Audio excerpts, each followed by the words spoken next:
Film में आप नजर आने वाली है, क्या कुछ कहना चाहेंगी? ये प्रोजेक्ट कैसे आपको मिला और कितना इंटरेस्टिंग ये प्रोजेक्ट है मैम? जी बिल्कुल, नमस्कार। मैं ममता सक्सेना आर्टिस्ट हूँ और मैं 34 ईयर से थिएटर करती रही हूँ। कुछ फिल्मों में काम करने का मौका भी मिला।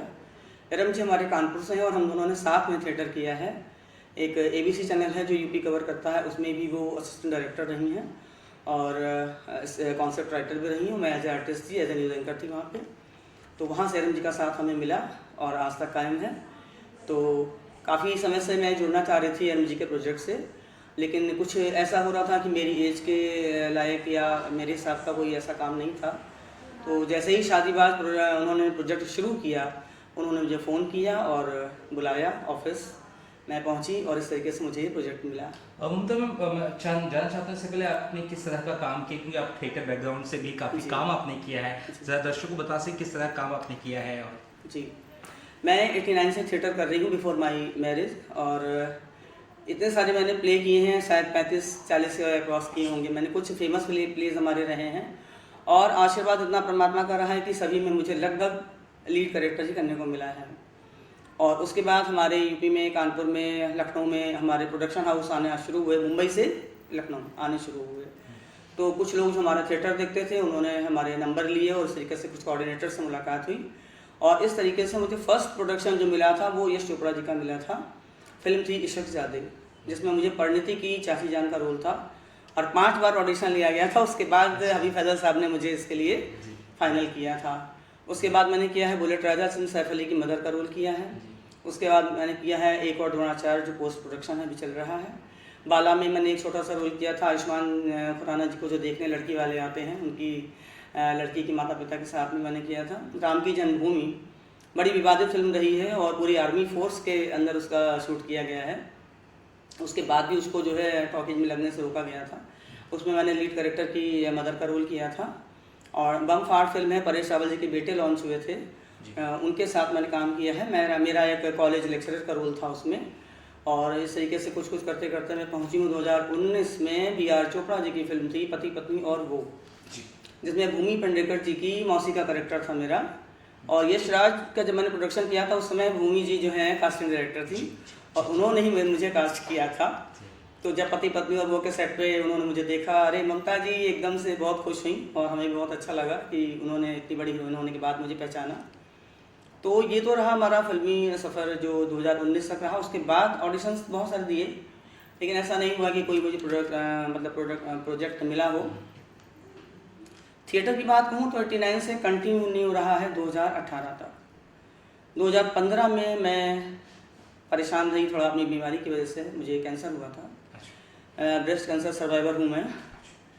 तो वहाँ से चीज़ें थोड़ा सा बिगड़नी शुरू हो गई थी और मैं 2 साल ऑन बेड रही हूँ। उसके बाद जब मैं ठीक हुई 2 साल के बाद, तो मैं काफ़ी फिजिक भी डिस्टर्ब हो चुका था। बहुत सारी चीज़ें गड़बड़ हो चुकी थी, हेल्थ इश्यूज हो चुके थे, बढ़ चुके थे और भी ज़्यादा।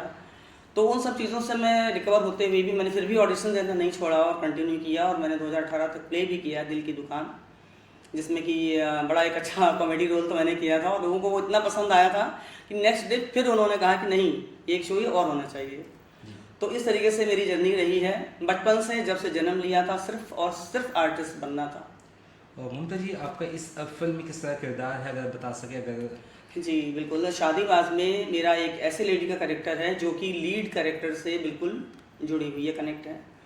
और जो चीज़ें वो शादीबाज जो हीरो जी हैं वो करते हैं, उनकी लास्ट में वो कहते हैं ना पूरी पोल, ढोल की पोल निकालती है, ऐसा ही कुछ कैरेक्टर है हमारा। बड़ा इंटरेस्टिंग है और मुझे बहुत खुशी है कि मैं इरम एंटरटेनमेंट्स से जुड़ी हूँ, इरम फरीदी जी से जुड़ी हूँ।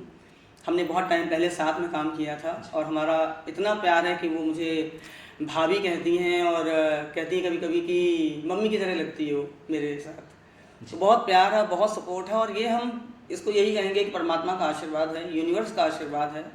उनकी इच्छा के बगैर तो एक तिनका उड़ के यहाँ से और वहाँ नहीं जा सकता है। तो आज मैं यहाँ बैठी हूँ मुंबई में, कानपुर छोड़कर मुंबई शिफ्ट हो चुकी हूँ। परमात्मा का आशीर्वाद, यूनिवर्स का आशीर्वाद, और मैं इरम फरीदी जी को पूरा इसका क्रेडिट देना चाहूँगी कि जो भरोसा उन्होंने दिलाया कि नहीं भाभी आपको यहाँ रहना पड़ेगा, काम तो आपको बहुत मिलेगा क्योंकि आप टैलेंटेड हो और आपने जन्म से लेकर आज तक यही किया है। और तो कुछ आपको करना नहीं, ये फील्ड छोड़ के कहीं और तो जाना नहीं, यही करना है। तो या तो जब तो जो अब तक आपने किया वो सिर्फ ऐसे टाइम पास था, लेकिन अगर वो आपका ड्रीम है आपका, तो आपको मुंबई शिफ्ट होना पड़ेगा। बहुत सी चीज़ें ऐसी हैं जो आपके लिए वेट कर रही हैं, तो मुझे फाइनली ये सोचना पड़ा और मैं यहाँ शिफ्ट हो चुकी हूँ। और चाहूँगी कि आप सभी लोगों का बहुत सारा प्यार, बहुत बहुत सारा आशीर्वाद मिले, यूनिवर्स का बहुत सारा प्यार मिले, परमात्मा का बहुत सारा आशीर्वाद और प्यार मिले।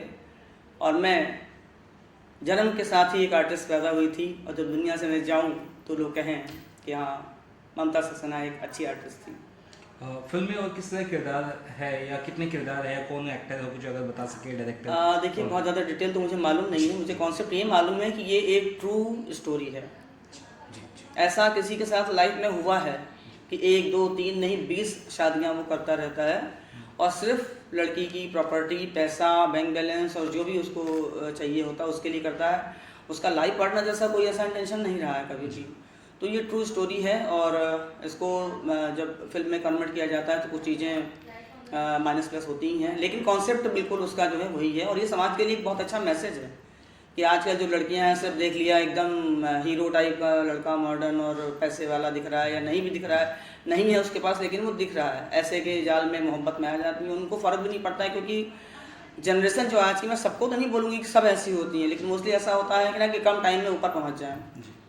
तो उनको क्या लगता है, टाइम पास है, गिफ्ट मिलते हैं, घूमने को मिलता है, हर तरीके का सुख मिलता है, और क्या चाहिए। लाइफ पार्टनर का मतलब होता है ज़िंदगी के साथ जिसका एंड हो।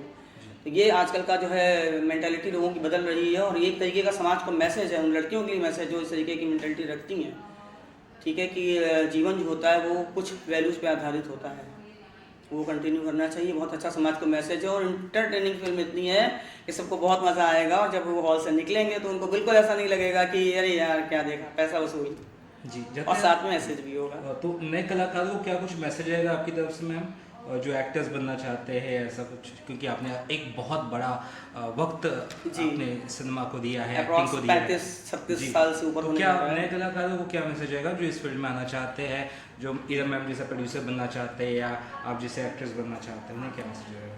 मैं उन सभी लोगों को एक मैसेज देना चाहूँगी जो कि आर्टिस्ट बनना चाहते हैं, फिर चाहे वो किसी भी विधा से क्यों ना हो। वो एक्टिंग क्षेत्र भी हो सकता है, वो सिंगिंग भी हो सकता है, वो प्रोडक्शन का भी हो सकता है।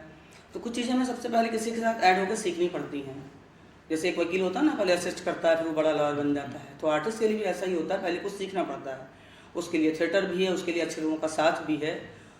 सफलता का कोई शॉर्टकट नहीं होता है, ये तो गांठ बांध लीजिए आप लोग। जो ऐसा करते हैं कि रातों रात स्टार्ट हो, रातों रात धड़ाम भी हो जाते हैं, ठीक है ना। जब नींव मजबूत होगी तभी इमारत मजबूत होगी। तो ये भी इस फील्ड में भी ये भी लागू होता है।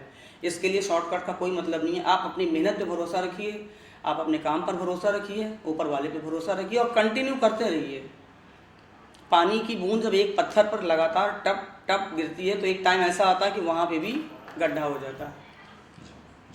तो ये तो हो ही नहीं सकता है कि आपका प्रयास, आप मुझे देख सकते हैं फॉर एग्जांपल, मैं बचपन से आर्टिस्ट बनना चाहती थी, हुआ क्या, कहाँ पहुँची, थिएटर किया, मेरे हस्बैंड बीमार हो गए, 2 साल उनकी मेमोरी लॉस रही, आज वो जस्ट लाइक किड हैं।